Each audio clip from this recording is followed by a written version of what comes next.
আমরা চোরের ডাবিং করছিলাম, আমি জিতু কামাল, আমরা ডাবিং করছিলাম। ডাবিং এ জিতুর কাছে খবরটা আগে আসে এবং ভীষণ মর্মাহত, মানে ভাষা নেই।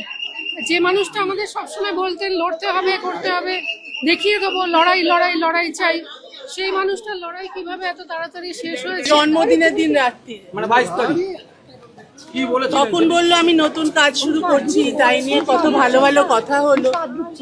এইরকম যে কাণ্ড হয়ে যাবে তা তো বুঝতে পারিনি। ও অনেক শক্ত মনের, নানা রকম সমস্যা সবার জীবনে থাকে, তাই জন্য এত বড় সিদ্ধান্ত নেবে বুঝতে পারি। দিন সাথে আগে 7-8 দিন আগে। না কি করে বুঝতে পারবো, বুঝতে পারা যায়। সাফার করছিলেন, অসুস্থ ছিলেন, কিন্তু আগেও কয়েকবার তো খুবই অসুস্থ ছিলেন, হাসপাতালে ভর্তি হয়েছিলেন। কিন্তু যাই হোক, এগুলো কি হয়েছে, কেন হয়েছে, আমার জায়গা থেকে এখন কি বলবো, কিছু সত্যি বলার অবস্থায় নেই।